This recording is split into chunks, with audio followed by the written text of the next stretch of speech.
He said just 6 words. And in that moment, everything inside me sank. My gut knew before my brain caught up. Words are powerful, not just because of what they mean, but because of when they're said, how they're said, and why they're repeated when something feels off. If you've ever left a conversation feeling more confused than when it started, this video is for you. You see, cheating doesn't always start in the bedroom. It often starts in the subtle shifts, the silence between texts, the "you're overreactings," and yes, in 6 specific words that cheaters use, like shields. These aren't just random phrases, they're patterns.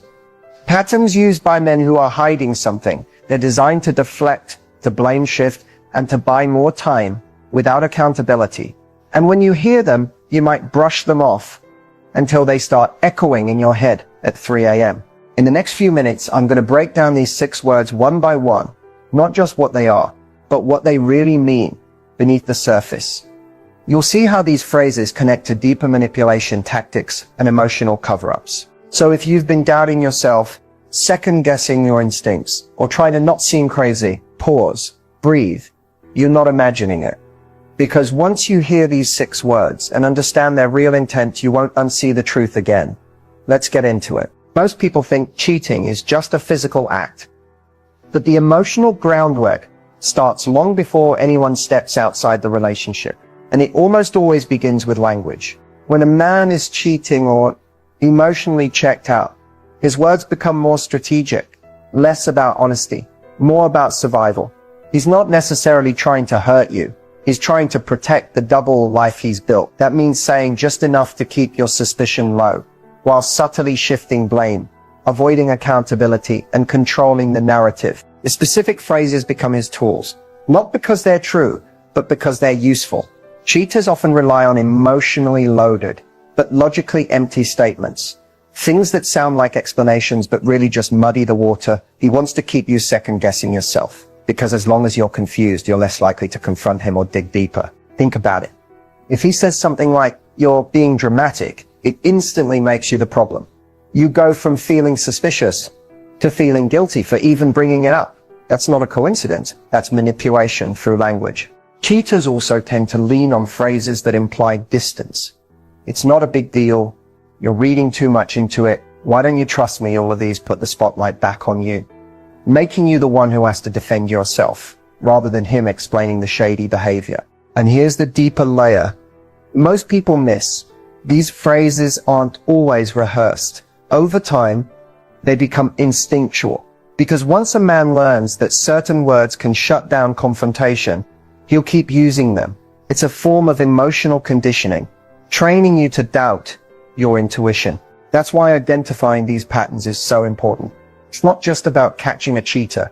It's about waking up to how someone might be using words to quietly chip away at your confidence and clarity. When someone loves you, their words are honest, not evasive. They want to calm your fears, not cause more confusion. If you're constantly walking on eggshells because of how he phrases things, that's not love. That's manipulation. The first phrase you need to pay attention to is, "You're overthinking it." At first glance, it sounds innocent, maybe even caring, like he's trying to soothe your anxiety or help you calm down. But listen carefully, because this phrase is one of the most common tools used by someone who doesn't want you asking the right questions. When a man says you're overthinking it, what he's often really saying is, stop thinking about it altogether. He wants to shut down your train of thought before it leads somewhere dangerous, like the truth. This phrase is designed to make you question you. It subtly implies that your intuition, your observations, and your gut feelings are all invalid. And the more you hear it, the more you start to internalize that message. You begin to wonder, am I being too sensitive? Am I reading into things? Maybe I am the problem. That's exactly the point. Cheaters, and emotionally unavailable partners in general, don't want deep conversations. They want peace on the surface, while chaos brews underneath. So when something doesn't add up, when his story changes, when his behavior shifts, when his attention fades, he uses this phrase to gaslight you without sounding aggressive. Because let's be real, if he had nothing to hide, why wouldn't he want to talk things through? Why would he instantly label your concern as overthinking? A man who values your peace of mind will never make you feel guilty for needing clarity. Overthinking becomes a shield. It helps him delay the fallout, avoid consequences, and keep you in a loop of self-doubt. And over time, it chips away at your confidence. You start ignoring your instincts. You start giving him the benefit of the doubt, even when the evidence is right in front of you. But here's the truth. Most women don't overthink. They sense. There's a difference between paranoia and intuition. Intuition comes from patterns, from subtle shifts in energy, from emotional detachment that doesn't match the words being spoken. You're not crazy for noticing that he suddenly guards his phone. You're not wrong for feeling distance even when he's sitting next to you. And you're definitely not overthinking if something feels off and isn't being addressed. That phrase is more than a dismissal. It's a distraction from the truth. And once you learn to recognize it for what it truly is, the defense mechanism, not a resolution, you'll start trusting your gut again. The second phrase to look out for is, I just want you to be happy. At first, this sounds sweet, almost selfless. It's the kind of thing you'd expect someone who truly cares about you to say. But in the wrong context, this phrase is one of the most effective emotional deflection tactics a cheating or emotionally manipulative man can use. Let's break this down. When a man says, I just want you to be happy, during a moment of conflict, or when you're questioning the relationship, what he's often doing is stepping out of the line of fire without answering anything. He's removing himself from responsibility. He's subtly saying, your feelings are your problem, not mine. It sounds like he's being noble, but what he's really doing is avoiding accountability. This phrase becomes especially suspicious when you voice concerns, brought up inconsistencies, or ask for emotional transparency. And instead of addressing your points directly, he flips the focus back to your happiness. Not as a solution, but as an escape route. In many cases, cheaters use this phrase right before emotionally distancing themselves. It's a soft exit, a way to silence your concerns while making themselves look like the good guy. They want to paint the picture that they're doing the mature thing, that they're letting go out of love. But in reality, they're just dodging a difficult conversation they don't want to have. It's also emotionally manipulative because it puts the pressure on you to make the next move. If you continue pressing for answers, you risk looking like the one who's never satisfied. And if you back off, well, now he doesn't have to explain anything. It's a win-win for him and a lose-lose for you, especially if you're the kind of person who always wants to see the good in someone. Here's the truth. People who genuinely care about your happiness don't just say it, they show it through honesty, through communication, through consistency. They don't use your happiness as a convenient way to exit a conversation that makes them uncomfortable. This phrase often surfaces when a man's guilt is catching up to him. He knows he's wrong. He knows something's off. But instead of admitting it, he shifts the emotional weight back onto you. Suddenly, it's not about what he did, it's about what you want. And in that shift, your pain gets bypassed. So the next time you hear, I just want you to be happy, listen to what's not being said. Is he trying to end a real conversation? Is he avoiding the truth? Or is he using your emotions to cover his own tracks? Because real love doesn't hide behind pretty words. Next up, phrase 3, the one that turns your reality upside down. And if you've ever felt like you're going crazy in a relationship, this one will explain exactly why. The third phrase you need to watch out for is this one, that never happened. It might be the most dangerous phrase of them all, because this is where cheating stops being just about actions and starts becoming psychological warfare. This is gaslighting, plain and simple. When a man says that never happened, he's not just denying the facts, he's denying your reality. He's trying to rewrite history in real time. And if he says it with confidence, with a straight face, and enough repetition, you might even start to believe him. Gaslighting is a manipulation tactic used to make you question your memory, your perception, and eventually your sanity. It's not just lying, it's erasing. He's erasing moments that made you feel hurt, confused, or suspicious. He's minimizing the things he said, the actions he took, and the energy you felt when something was clearly wrong. Think about how disorienting that is. You confront him about a flirty message you saw, a conversation you clearly remember, or a comment he made that crossed a line, and he responds that never happened. No explanation, no discussion, just total denial. And suddenly you're the one backpedaling, wondering if maybe you misunderstood. Maybe you are too emotional. Maybe it didn't happen the way you remember. but deep down, you know it did. This phrase is powerful because it places the blame back on you, while allowing him to escape without consequences. It keeps him clean while making you feel messy. And over time, it breaks you down. Women in gaslighting relationships often report feeling like they're going crazy. They lose trust in their own judgment. They begin to second guess everything, not just about him, but about themselves. That's the long-term effect of being told again and again that your truth isn't real. Here's the thing, someone who truly loves you won't try to erase your feelings or memories just to avoid taking responsibility. A healthy man will say, I don't remember it that way, but let's talk about it, not shut it down with, that never happened. So if you find yourself constantly defending things you know to be true, if you're keeping mental notes or saving screenshots just to feel like you're not crazy, that's not a relationship. That's psychological manipulation. This phrase isn't just a red flag, it's a blaring siren, because once someone starts rewriting your reality, it becomes harder and harder to leave. That's how control works, not through chains, but through confusion. If you've ever walked away from an argument feeling more lost than heard, ask yourself, is he protecting the relationship or just protecting himself? Next up is phrase 4, and this one's tricky because it comes wrapped in vulnerability. But don't be fooled, it's one of the oldest tricks in the book for avoiding responsibility while pulling on your heartstring. That fourth phrase to watch for is, I can't do anything right.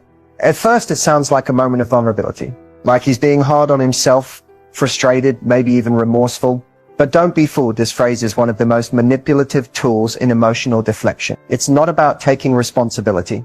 It's about avoiding it while making you feel guilty for even asking for more. This is classic victim play. When you bring up something that's bothering you, whether it's his distant behavior, his shady texts, or the growing lack of communication, and his response is, I can't do anything right, what he's doing is flipping the emotional script. Suddenly, you're not talking about his actions anymore. You're comforting him instead. It's a subtle but powerful move. Now you're the one backtracking. You start reassuring him. No, that's not what I meant, you say. You're not a bad person. And before you know it, the original issue is buried beneath his need to be consoled. The spotlight has shifted again from accountability to sympathy. And here's the kicker. If he's cheating or hiding something, this phrase becomes a get-out-of-jail-free card, because as long as he looks hurt, broken, or misunderstood, you're less likely to press him for answers. You don't want to kick him when he's down, right? But that's exactly the emotional trap. Cheaters who use this phrase know they're crossing lines. They just don't want to deal with the consequences. So instead of facing your questions, they weaponize self-pity. It gives them a false sense of moral high ground. I'm trying, and you're never satisfied. It paints you as the aggressor, even if all you did was ask for the truth. And if you're someone with a big heart, a nurturing personality, or a tendency to see the good in people, this phrase hits hard. Because your instinct is to help, to heal, to make it better. But that's exactly why it works. It exploits your empathy. Here's the truth. Real vulnerability isn't defensive. It doesn't erase your pain. Just to highlight theirs. A man who truly feels remorse will lean in and say, I know I messed up. Let's talk about it. Not shut down the conversation with a pity party. So the next time you hear, I can't do anything right, pause. Don't get swept up in the drama.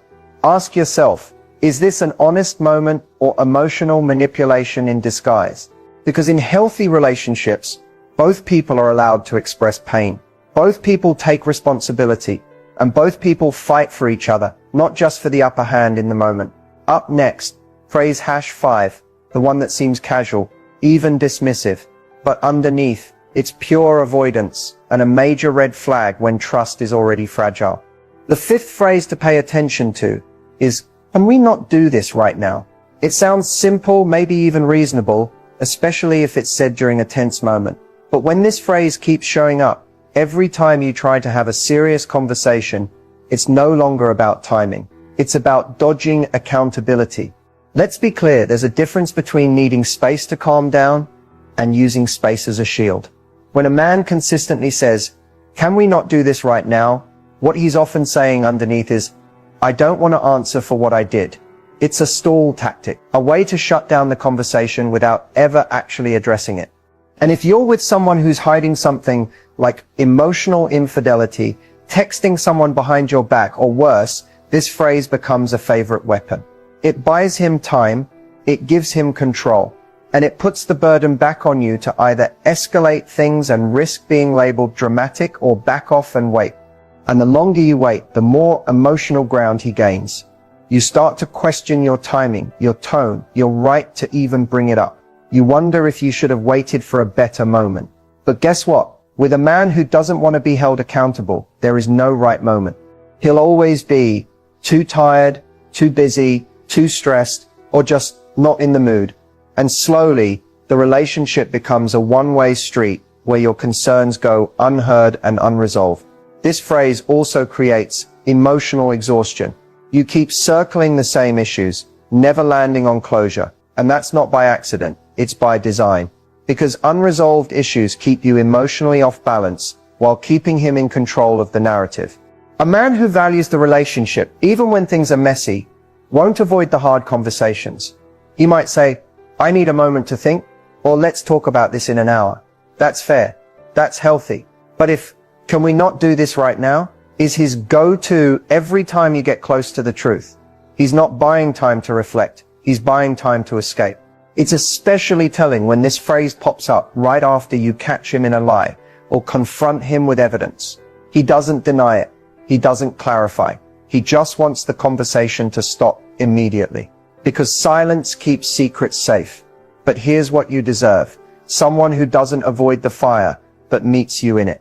Someone who understands that growth comes from confrontation, not silence.